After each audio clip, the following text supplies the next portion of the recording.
Hey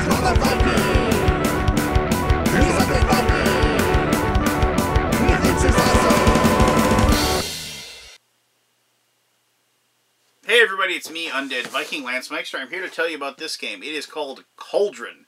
And as you can probably guess, this is kind of a fantasy-based game, and it's kind of about brewing potions, as you can probably guess from the cauldron and these two people working away at this green, bubbly stuff that's coming out. So the game is for 2 to 5 people, and each person will be a distinct persona, be it you're a druid or a wizard or an alchemist, and you have these different abilities and different powers, and then plus each person is trying to become the master alchemist, or the infusionist as it's called within the game.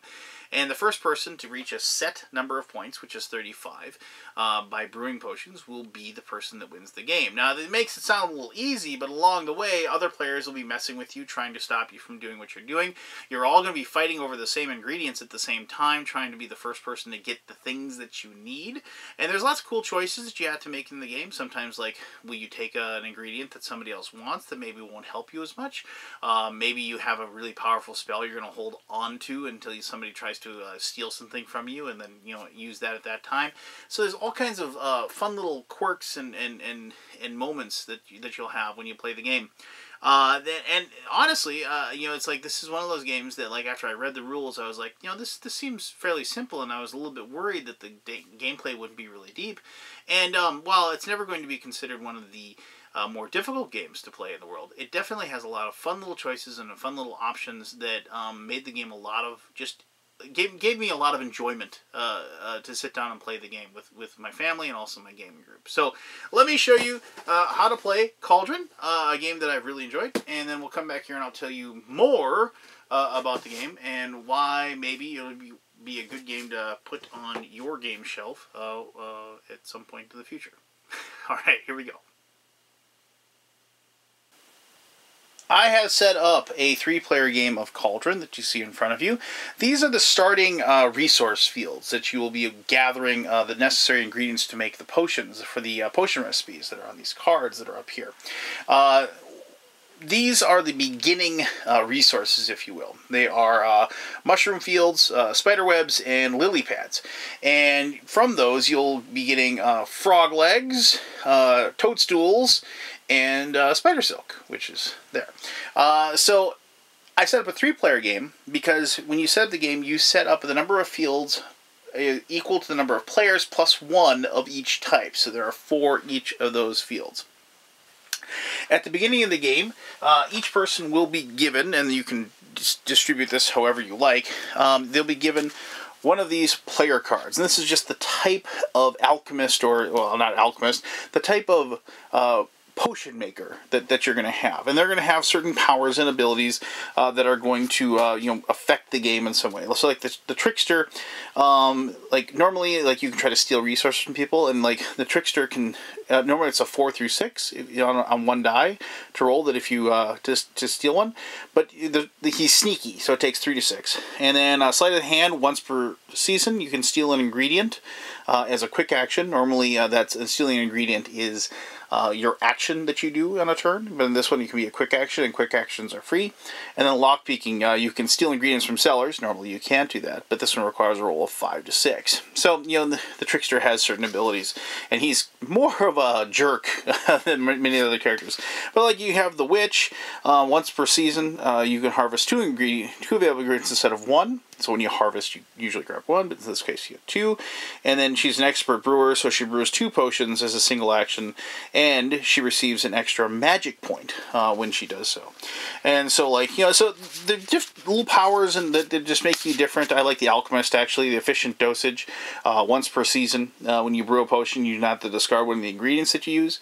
And improved construction, the cellars, which are these basically these things that you can use to hold your ingredients through seasons. Normally they would go away because they spoil on you, but you can get all cellars cost -1 magic, and you can have up to 3 cellars, and I like having the cellars, so I like having the alchemist. But regardless, you either deal that out, or you roll dice and you pick, or whatever, however you want to figure it out with your group. And then each player is going to get a basic potion recipe that says easy on the bottom. And so these are just really, really basic potions. So 2 toadstools for the pimple removal potion. You notice it says quick, meaning that it doesn't take an action to brew this potion. And it's worth 1 magic point, or 1 victory point, technically, to win. And so, like, Toothache Cure is Frog Legs and Spider Silk. Bad Breath Cure is Toadstool and Spider Silk. So, these are the ones that are going to use the resources that are available at this time. And these are dealt out randomly. Each person gets 1. The rest are put back in the box. They won't be used in this game.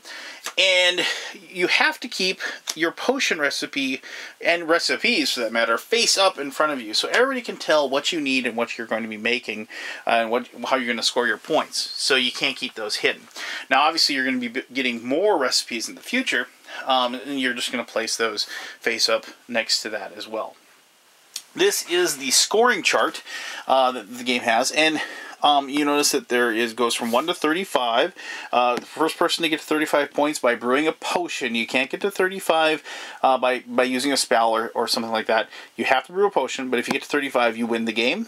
But there's all these little spots on the board that are marked off. Like this is the starting spot, but like that enable certain effects that'll happen. So like up to until the first person gets to 10 points, enthusiasm is in play. So every time you brew a potion, like a basic potion, not an advanced one, because you can see the iconography there. Every time you brew a basic potion, it's going to give you +1 points for doing so. So it's just something that enacts. If you actually use your magic points to build things, or to purchase things. So to purchase a cellar, it costs magic points. To purchase spells, it costs magic points. To purchase a field to place onto the game board, that's magic points. So when you do that, you'll actually go down on the track. But if you can't enact something twice. So like at 15 is the Rituals of Power. Both the advanced potions and advanced spells are available to purchase. Then each player gets a advanced spell. That doesn't happen multiple times. Like the first person who gets there enacts it. If that first person then spends magic points, it goes down below and then gets back up there.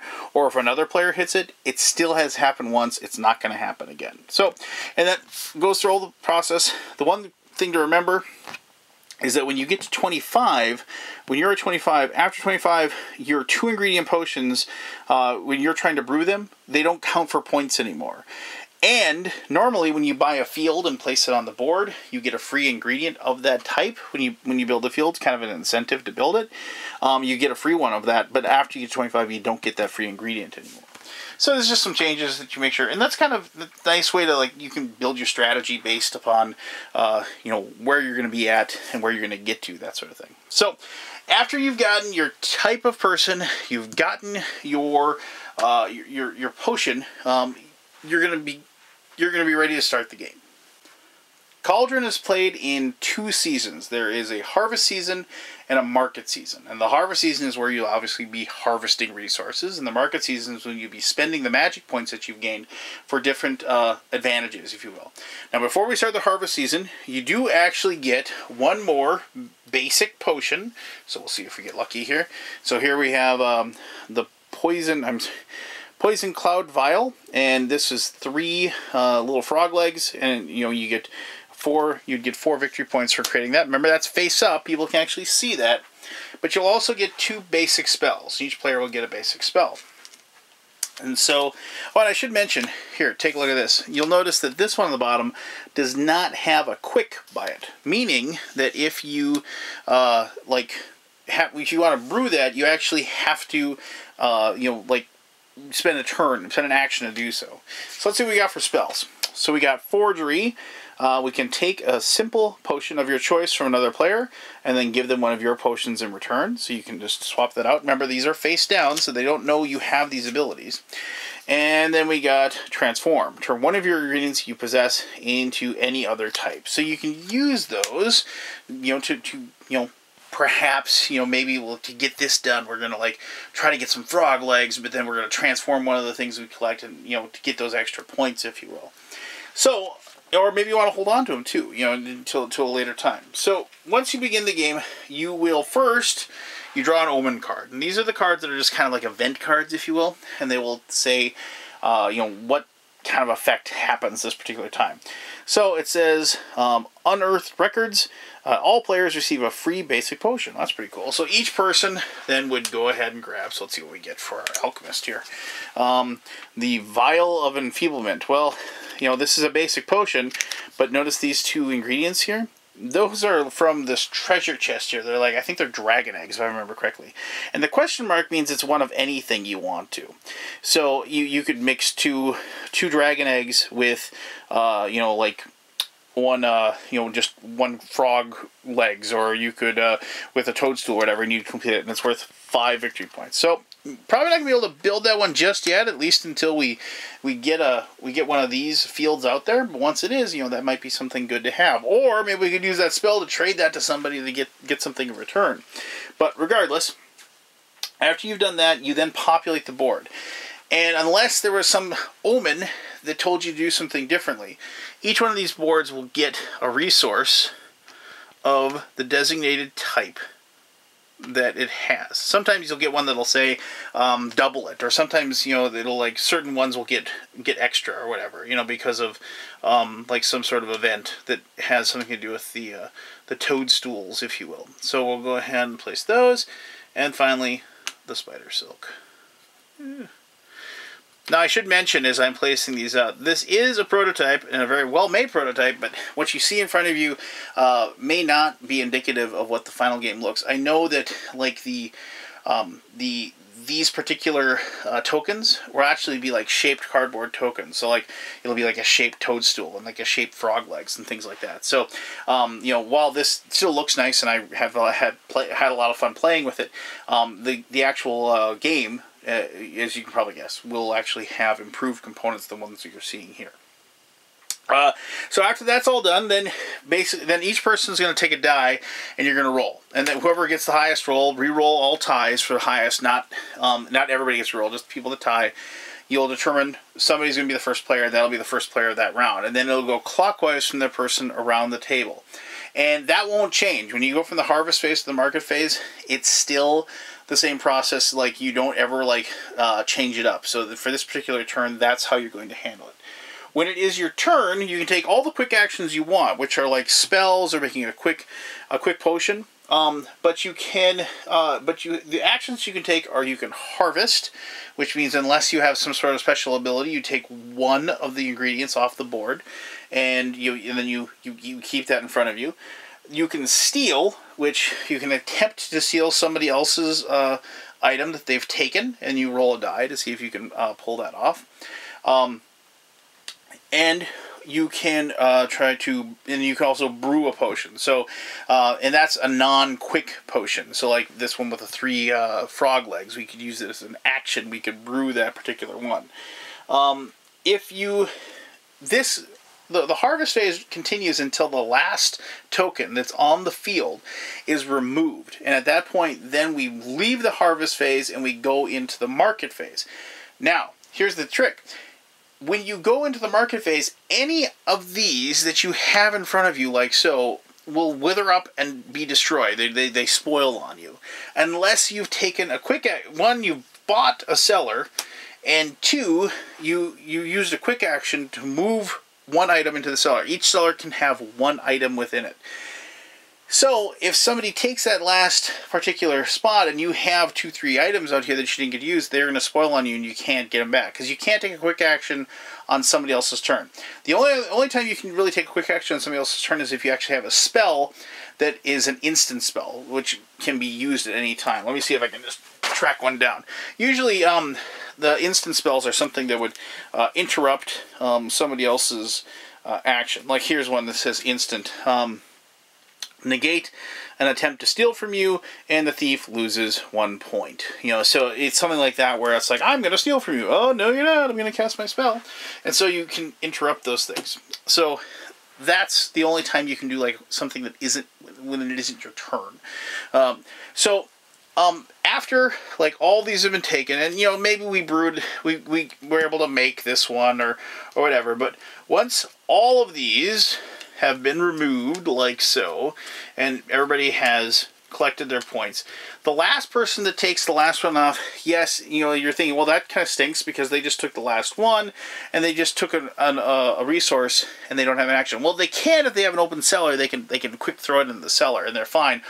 Or they could, if they have a quick potion and they take the last one. So, like, if it was us and we took this last toadstool, but that made it so we had 2 toadstools, we could take a quick action to make that potion quick and get those last points. Or, you know, points technically, because we would probably be underneath 10. You get those last 2 points, and you would be able to, you know, brew that potion quickly. Now, the one thing you remember, when you brew a potion, you don't get rid of it. It's like it's a recipe that you have, and you always have access to it. So, but you do use up your ingredients, and you do normally use up your spells. And as always, there's like certain rules and certain things that can break the rules. But by and large, the default is that potions you keep, ingredients and spells you use up when you use them. I should mention that whereas you can pretty much, you can have your potions like lined up in your little like recipe book basically, you can only have up to 3 spells at any one time, combined, basic, and advanced. If you should ever like gather a spell and put you over 3, you immediately have to discard one. So that's something to keep in mind. But after that's all said and done, then you will go ahead and move into what's called the market season. And so when you go into the market season, starting with the first person clockwise and the person that took the last ingredient off their off the board, now you actually then start spending your points if you want to. Remember, your points are how you win, so maybe you don't want to spend a ton, but now you can spend some points. So you can buy a field, which you just take any of these fields, and as long as you have underneath 25 points, so like, you know, if we took our turn, we can buy a field.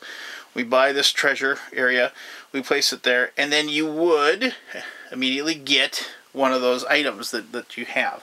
Now, if I had 25 points, I wouldn't get this, but we get that. Now, that doesn't spoil at the end of the market season, so don't worry. You have that. You'll have that throughout your harvest season until you are done.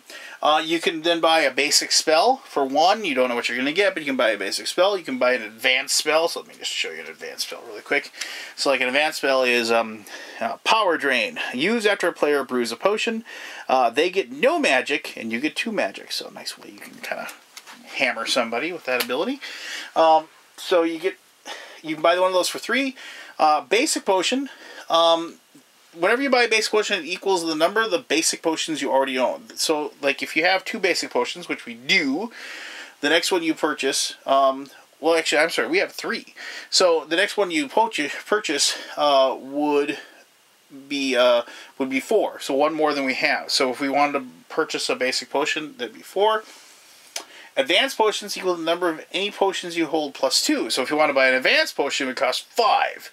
So, it doesn't really matter, you know, so, with advanced potions, there's an important note to remember, because you can sometimes forget this. With advanced potions, you total up all of the potions, and that's the cost. With basic potions, you only total up the basic potions you own. A lot of times when we played, we forgot about that, and we like said, oh, well, I got 2 advanced potions and 3 basic potions. I want a basic potion that's going to cost me 6. No, it'll cost you 4, because you have 3 basic potions plus 1.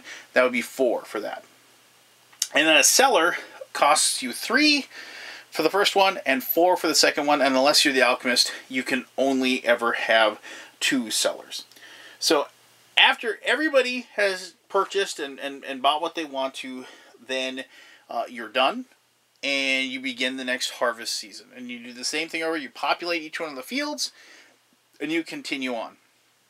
The play continues until you finally, one person gets to 35 points, and the first person to get there, obviously, wins the game. So, there you go. The game is fairly easy to teach. It is fairly easy to grasp. Like I said, the only tricky problem we ever had was that potions thing. But other than that, I was able to teach this game to several different groups of people in about, like, under 10 minutes. And everybody took to it pretty quickly. So, and we've had a lot of fun playing it. Mostly, I played this game more with my daughter than anybody, and we've had a lot of fun with it as well. So, let me touch more on all of that in my conclusion. Alright, so there you go. That is how you play Cauldron. That actually didn't look too bad. It looks like it's like pouring out, except these people are, well, she could be flying in her little little drum there, but I guess maybe he's just, well, he's got spider silk up there. Maybe his foot stuck. But no, and then the words are upside down. But what am I talking? Anyway, so that was Cauldron. That's how you play the game. It doesn't, as I said, it doesn't take a lot of time to learn how to play. It doesn't take a lot of time to teach. But this is one of those games that I refer to as like medium. As far as like when you say, oh, what would you compare it to? And this is a game that like I will begrudgingly compare to complexity-wise as, kind of like Lords of Waterdeep, if you will. And that's probably a game that a lot of you have played. Now, I'm not a huge fan of that game, but I found myself really enjoying this one. There's all these fun little choices and fun little options that happen as you play the game that I really enjoy. The fact that the big one is the fact that you're actually using your victory points to purchase things so you can earn more victory points later. So you're actually like taking a hit as far as how far ahead or how close you are to, winning the game, in the idea that you're investing in that to like eventually get, and be better. I tried, I was like, I'm gonna be really minimal, as far as like spending my points or whatever, and like try to just, grind away a slow victory and see if I can. No, it doesn't work. I mean, you have to spend points in getting new recipes. You have to have a cellar. I mean, it stinks to have to throw away your ingredients after a harvest phase. And that's another thing I really like, because of the fact that when you take the resources, you're kind of pushing the harvest phase to be over. All it takes is, like, especially in a 5-player game, all it takes is a couple of players who are really trying to, like, especially if one's the witch, who she can take 2 items, who are really trying to, like, just burn down the resources quickly, and so, like, the people, like, that are trying to score points don't have an option. It's one of those things where I enjoy the fact that the players are the ones that will get to time it. And they're the ones that like kind of can speed that phase of the game up or slow it down as needed. It's one of those things where there's a hidden depth to the game, and you don't realize it until about maybe your second play in, and then you realize that in this game, taking a lot of times when you play a game, like I never see the point in taking or like purposely trying to block somebody, because it's like almost always better to better yourself and then worry about whether or not you're actually screwing somebody over. But there are many times in this when I played this game that I was taking ingredients that I had no use for, but I knew somebody needed that one last piece to get like 6-7 points. And that was like huge, actually. And having the potions being open knowledge is a huge boon. Because you can sit there and you can say, oh, well, you need one more toadstool and you can get 6 points out of that card. Well, I'm going to take the last toadstool. I'm not going to let you have that.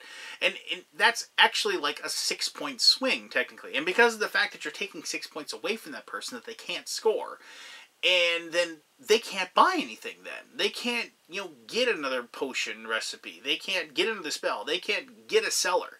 And that's huge. And that's one of those parts of the game that actually, like, as I was playing it, and I played this game a lot with my daughter, who is, who's 8. And it's one of those things, well, almost 8. She's 8 this summer. But this was like the perfect level of game for her. I mean, it was fun. I didn't coach her. I didn't tell her anything. I said, this is how we play the game. Rylan, you need to go ahead and you need to collect these things. You need to match them with your cards and score points. And after like the second time we played it, or third time we played it, she started realizing, which cards she should hold on to, which resources were more important, which ones she could take that would hurt me as well as help her. And it was kind of fun watching that strategy, those beginning levels of strategy develop with her. And this is, in my opinion, this is like kind of a perfect game, a lighter game, a conversational game with your gaming group. I liken this to kind of like Pillars of the Earth, a game that everybody can kind of play and have fun with.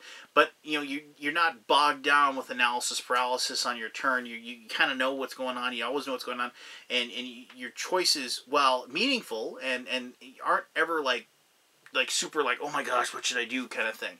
They might be kind of obvious, but it's kind of a fun atmosphere game. And so this is the game that you can play while you talk about, you know, the local sports team, or, you know, whatever, like the last episode of Homeland, or whatever that you happen to be watching. And also, this game is perfect, in my opinion, for a family atmosphere. You know, there's nothing my daughter enjoys more than ruining some option I have. And when I play games with my daughter and my wife, it is a total 2-against-1 situation where they just do whatever they can to knock Dad to the ground and keep him there while they race to hopefully, like, tie each other for a win. That's like the perfect world for them, when they tie each other to win and Dad is like 700 points below that, and that's what they shoot for every single time. But we have fun, and the game is enjoyable, and it's like interactive, and like I said, it's fun to watch my daughter's brain, you know, work out the strategies and have fun with it. So for all those reasons, yeah, I really think you should check out Cauldron. If you like a fantasy themed game and you want an alchemist type of theme that's lighter than, say, a certain alchemist game that came out recently, I would really encourage you to check this one out. I've had a heck of a lot of fun with it. I'm really looking forward to what the game will look like when it gets published. And yeah, so there you go. So if you have any questions about Cauldron, I would greatly appreciate you asking those, and I can answer those to the best of my ability. I also really appreciate you taking the time to watch this video. And until next time, this was me, Undead Viking, telling you to have yourself one heck of an awesome day. All right, bye-bye.